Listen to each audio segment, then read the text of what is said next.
Assalamualaikum warahmatullahi wabarakatuh. Bismillahirrahmanirrahim. Alhamdulillahi rabbil alamin. Wassalatu wassalamu ala asrafil anbiya'i wal mursalin Sayyidina wa maulana Muhammadin wa ala alihi wa sahbihi wa sallim ajma'in. Amma ba'du.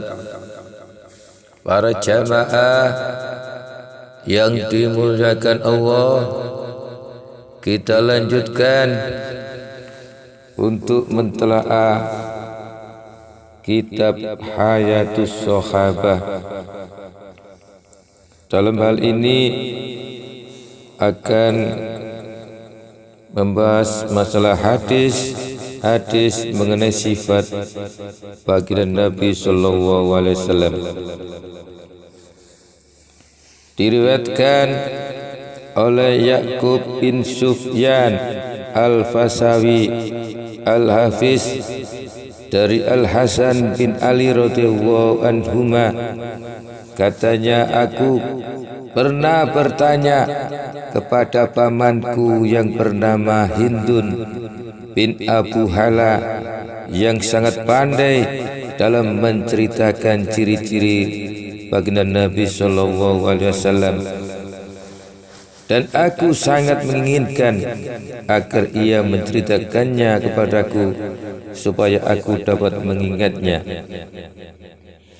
Ia berkata, Rasulullah SAW adalah seorang yang agung dan diagungkan. Wajahnya bercahaya seperti cahaya bulan purnama. Rasulullah lebih tinggi dari orang yang berbadan sedang dan lebih rendah dari orang yang tinggi, maksudnya bertubuh sedang. Dadanya bidang, bentuk kepalanya agak besar, rambutnya ikal dan ditata rapi dibelah dua di tengah apabila disisir.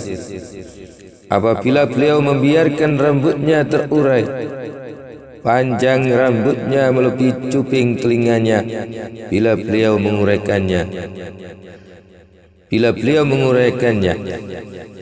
Kulitnya cerah, putih, kemerah-merahan, dahinya lebar, kedua alisnya panjang melengkung, sungguh bagus tapi tidak bersambung.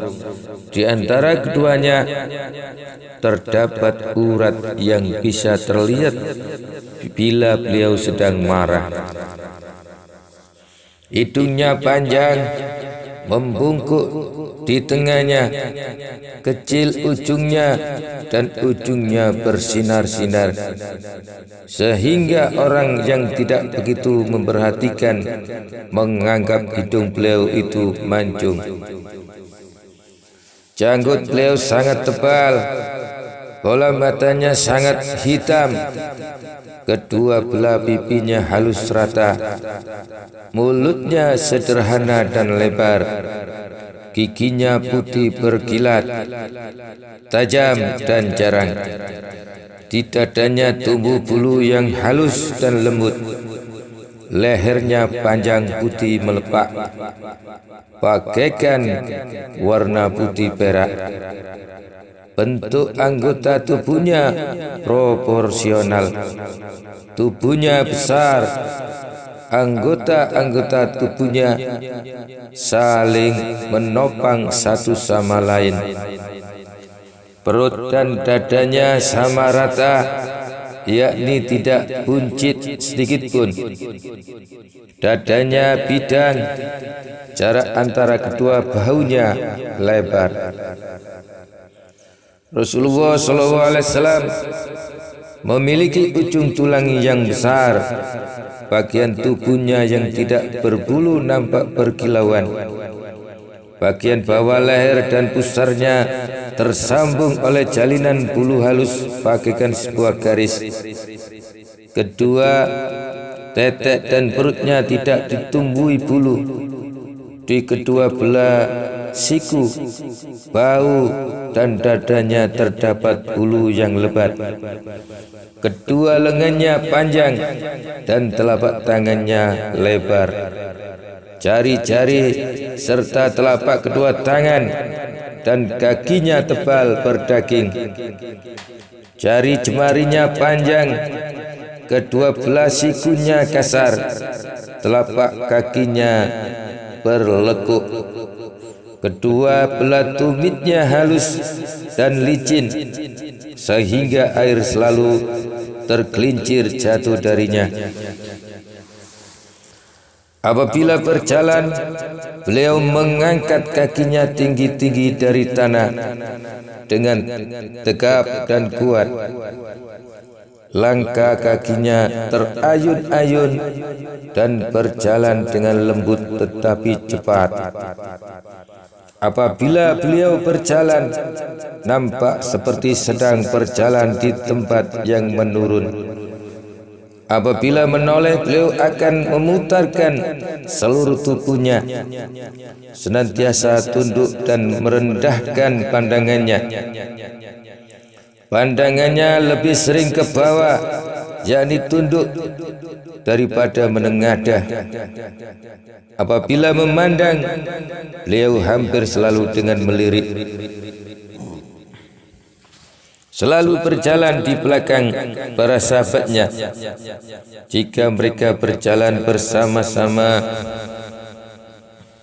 Rasulullah selalu mendahului memberi salam apabila berjumpa dengan orang lain. Aku berkata, beritahukan padaku kebiasaan Rasulullah SAW. Ia berkata, Rasulullah selalu dalam keadaan sedih yang berkepanjangan, selalu berfikir dan tidak pernah beristirahat, tidak berkata-kata kecuali seperlunya. Beliau lebih sering diam. Beliau memulai dan menyudahi pembicaraan dengan sepenuh mulut, dan tidak bicara dengan bibir saja seperti orang yang sombong. Perkataannya singkat tetapi mempunyai makna dan hikmah yang dalam. Perkataannya jelas, tidak berlebihan atau kekurangan. Budi bahasanya lembut, bukan orang yang kasar tabiat dan akhlaknya. Juga bukan orang yang suka menghina para sahabatnya. Senantiasa mengagungkan nikmat Allah walaupun sedikit. Rasulullah SAW tidak mencela apapun darinya dan tidak pula memujinya dengan berlebihan. Tidak ada seorang pun yang bisa melawan kemarahannya jika kebenaran didustakan, sehingga beliau memberikan hukuman demi kebenaran itu. Dalam riwayat lain dikatakan, Rasulullah SAW tidak marah disebabkan oleh urusan duniawi, tetapi apabila kebenaran didustakan, Rasulullah SAW akan sangat marah tanpa memandang siapapun. Tidak ada seorang pun yang dapat menghalangi kemarahannya, sehingga beliau memberikan hukuman demi kebenaran itu. Rasulullah tidak pernah marah berkaitan dengan kepentingannya sendiri, dan tidak pernah memberikan hukuman karena dirinya sendiri. Apabila beliau menunjuk atau memberi isyarat ke arah sesuatu, beliau akan menunjuknya dengan seluruh telapak tangannya. Apabila beliau merasa takjub, beliau akan membalikkan telapak tangannya. Apabila Rasulullah sedang bicara, beliau selalu memukul-mukul telapak tangan kanannya pada bagian dalam ibu jari tangan kirinya untuk memberikan penekanan. Apabila Rasulullah marah, beliau akan berpaling. Apabila gembira, beliau menundukkan pandangannya. Kebanyakan tertawa beliau adalah dengan tersenyum. Senyuman Rasulullah sangat menawan, bagaikan embun yang sejuk. Al-Hasan berkata, aku rahasiakan berita ini dari adikku Al-Husain bin Ali dalam waktu yang cukup lama. Kemudian aku menceritakannya kepadanya. Namun ternyata adikku lebih dahulu mengetahuinya daripada aku. Di samping itu Al-Husain telah bertanya kepada Hindun bin Abu Hala mengenai apa yang kutanyakan padanya, dan ia juga bertanya kepada ayahnya, yakni Ali radhiyallahu an, mengenai kebiasaan Rasulullah SAW tentang keadaan beliau ketika di dalam rumah, di luar rumah, di majelis, dan cara-cara yang beliau tempuh di dalam majelis bersama para sahabatnya. Ayahnya yang beliau tempuh di dalam majelis bersama para sahabatnya. Ayahnya telah menceritakan seluruh keterangan perilaku Rasulullah itu kepadanya tanpa ketinggalan sedikit pun. Al-Husain berkata, aku pernah bertanya kepada ayahku mengenai keadaan Rasulullah SAW, dan ayahku menjawab, apabila Rasulullah SAW berada di dalam rumahnya, beliau membagi waktunya ke dalam 3 bagian. 1 bagian untuk Allah, 1 bagian untuk keluarganya, dan 1 bagian lagi untuk dirinya sendiri. Bagian untuk dirinya sendiri dibagi pula untuk menunaikan keperluan dirinya dan menunaikan kepentingan orang lain. Tetapi Rasulullah lebih mementingkan orang lain daripada dirinya sendiri. Untuk kepentingan umum, beliau tidak mengurangi hak mereka sedikit pun, dan beliau memandang sama baik orang awam maupun orang yang mempunyai kedudukan dalam agama. Namun dari segi kepribadiannya, beliau akan lebih mengutamakan orang dari sudut ketakwaannya atau kelebihannya di bidang agama. Di antara orang-orang yang dilayaninya itu, ada yang memiliki 1 keperluan, 2 keperluan atau lebih. Rasulullah menyibukkan dirinya dengan mengurus kepentingan mereka itu dan meminta mereka agar berusaha untuk dapat memperbaiki dirinya dan umat seluruhnya dalam segala hal. Itu disebabkan pertanyaan beliau mengenai kondisi mereka dan pemberitahuan mereka kepada beliau sallallahu alaihi wasallam mengenai hal-hal yang patut buat mereka.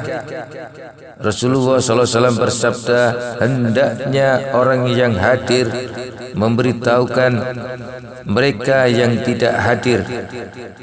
Hendaknya orang yang hadir memberitahu mereka yang tidak hadir, dan sampaikanlah hajat orang yang tidak dapat bertemu denganku. Karena sesungguhnya barang siapa yang menyampaikan hajat seorang yang tidak mampu untuk bertemu dengan seorang pemimpin, maka Allah akan menegakkan kakinya pada hari kiamat. Tidaklah disebutkan di sisinya melainkan hal seperti ini, dan tidak diterima dari siapapun melainkan darinya saja. Para pencari ilmu masuk menemui beliau dan mereka tidak berpisah kecuali setelah mengecap rasa, dan dalam satu riwayat, dan mereka tidak saling berpisah kecuali mengecap rasa, dan mereka keluar dalam keadaan tunduk, yakni terhadap kebaikan.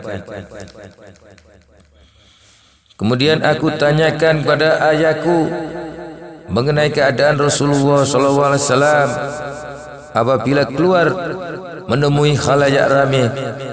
Maka ayahnya menjawab, Rasulullah SAW selalu menjaga tutur katanya. Beliau tidak berkata-kata kecuali yang bermanfaat, dan apabila perlu Rasulullah SAW senantiasa menyatu padukan mereka dengan pembicaraan yang lemah lembut dan penuh hikmah. Rasulullah tidak menyebabkan mereka lari darinya. Beliau memuliakan orang yang dianggap mulia dalam suatu kaum dan menjadikannya sebagai pimpinan kaumnya. Rasulullah sering mengingatkan orang banyak agar tidak saling mengganggu satu sama lain, menjaga diri agar tidak mengganggu manusia atau menakuti mereka tanpa menghalangi mereka untuk memperoleh kegembiraan. Wajahnya maupun kebaikan akhlaknya. Beliau sering mencari dan menanyakan kabar sahabat-sahabatnya. Rasulullah sering menanyakan keadaan orang banyak mengenai apa yang terjadi di tengah mereka. Beliau menghukumi kebaikan sebagai kebaikan dan mengokohkannya, serta menghukumi keburukan sebagai keburukan dan melemahkannya dengan melarangnya secara keras. Selalu adil dalam setiap urusan tanpa menimbulkan perselisihan. Beliau tidak alpa untuk meringatkan mereka disebabkan rasa khawatir para sahabatnya akan lalai dan lebih suka kenyamanan dan santai-santai. Dalam setiap hal, Rasulullah SAW mempunyai cara menyelesaikan yang mengarah kepada kebaikan dan tidak pernah lemah untuk menegakkan kebenaran dan tidak pernah melanggarnya. Orang-orang dari kalangan masyarakat umum yang dekat dengannya adalah orang-orang yang terbaik di kalangan mereka. Yang paling mulia di kalangan mereka adalah yang paling sering memberi nasihat. Yang paling mulia kedudukannya di kalangan mereka di sisinya adalah mereka yang paling sering memberikan bantuan dan pertolongan. Aku pun bertanya kepadanya mengenai majelis beliau sallallahu alaihi wasallam, bagaimanakah keadaannya? Ia menjawab, Rasulullah sallallahu alaihi wasallam tidak akan duduk dan bangun dalam suatu majelis melainkan dengan berzikir pada Allah. Beliau tidak mengkhususkan tempat untuk dirinya dan melarang orang lain untuk berbuat demikian. Apabila beliau sampai di suatu majelis, beliau akan duduk di mana saja beliau berhenti dan memerintahkan agar berbuat seperti ini.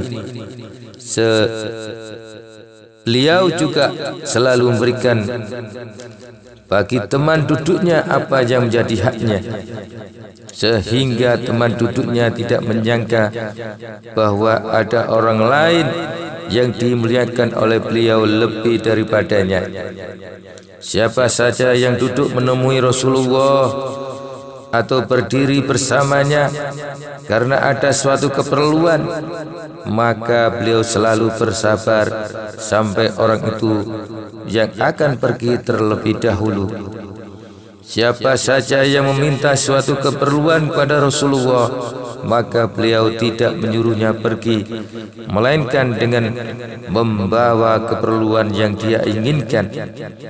Atau bila tidak dapat mengabulkannya, beliau menasihati dengan kata-kata yang lembut. Kemurahan dan kebaikan akhlak beliau telah merata di antara manusia, sehingga beliau menjadi bapak bagi mereka dan mereka menjadi sama haknya di sisi beliau. Majelis Rasulullah adalah majelis yang penuh dengan kelembutan, rasa malu, kesabaran dan amanah. Tidak ada suara yang keras, lantang di dalam majelis beliau.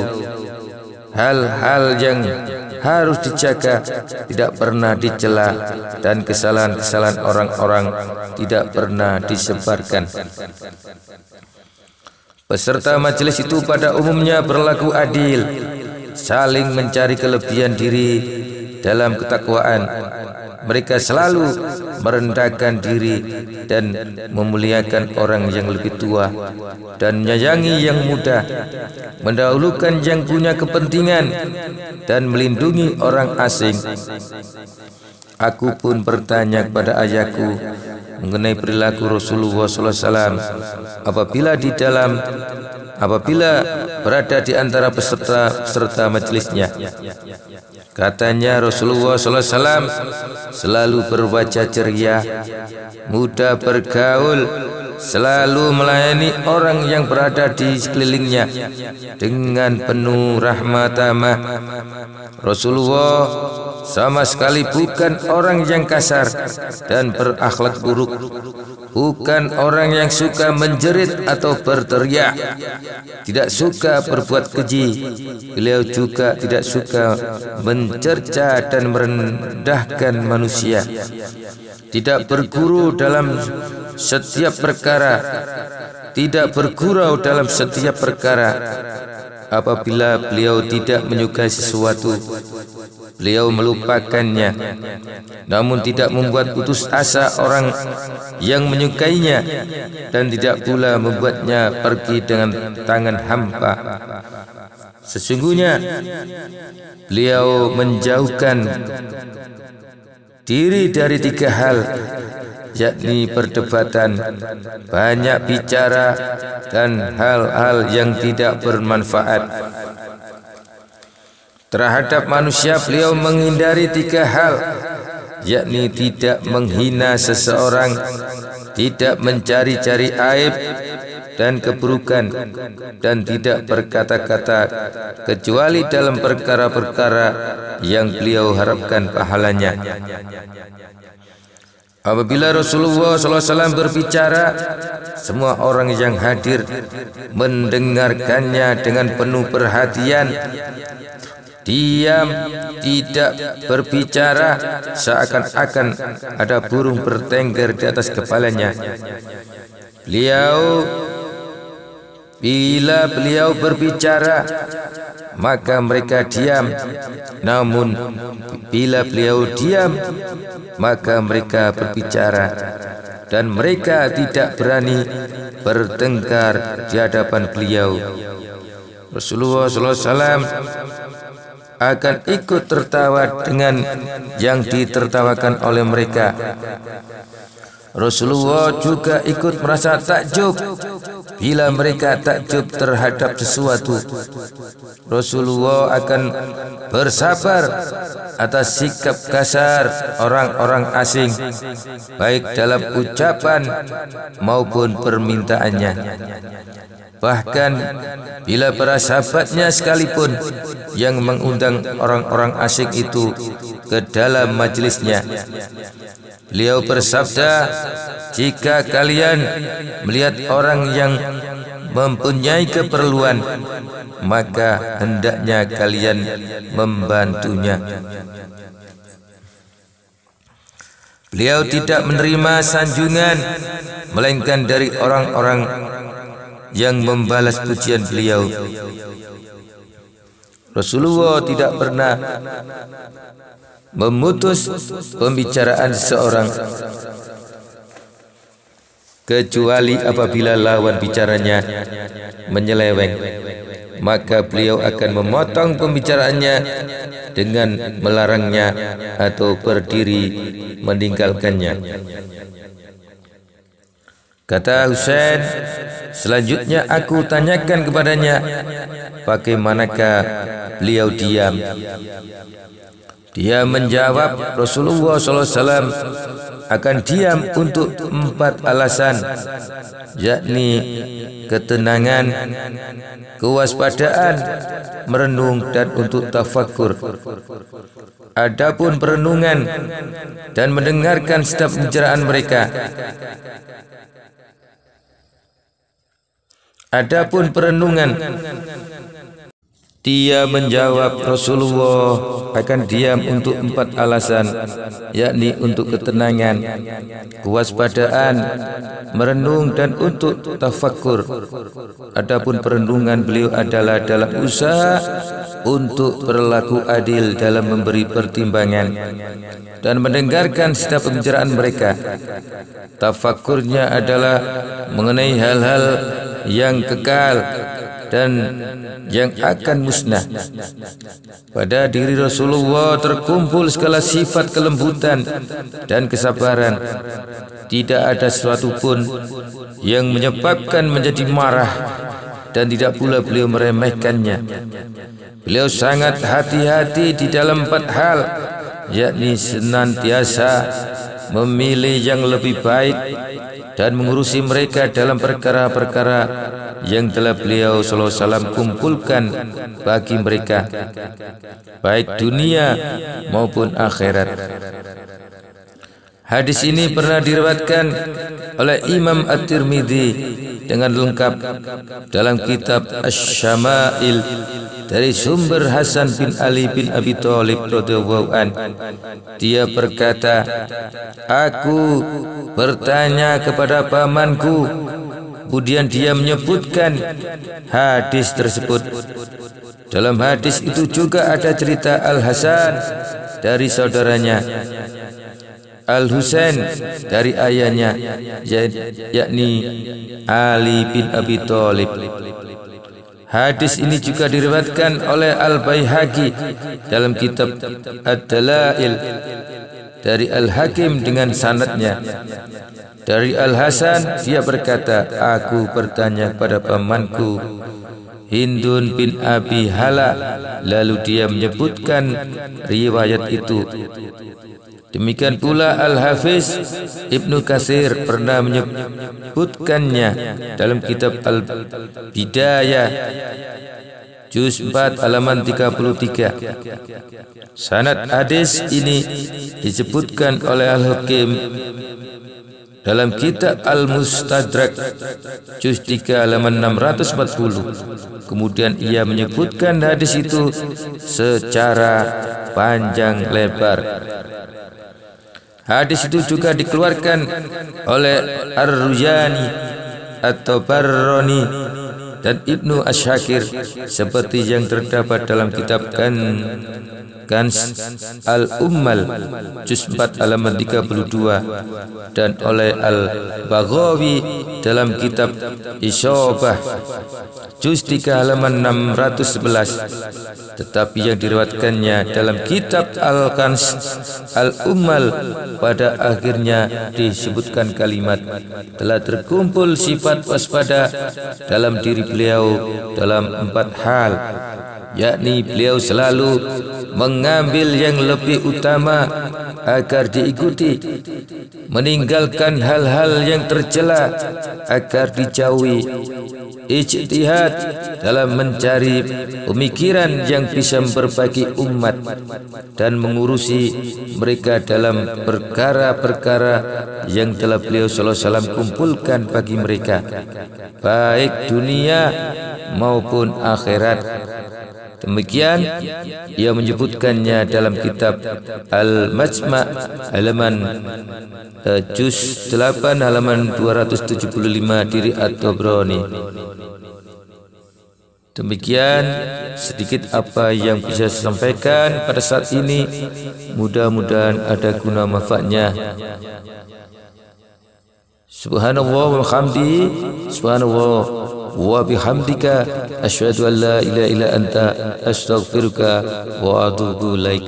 Wassalamu alaikum warahmatullahi wabarakatuh.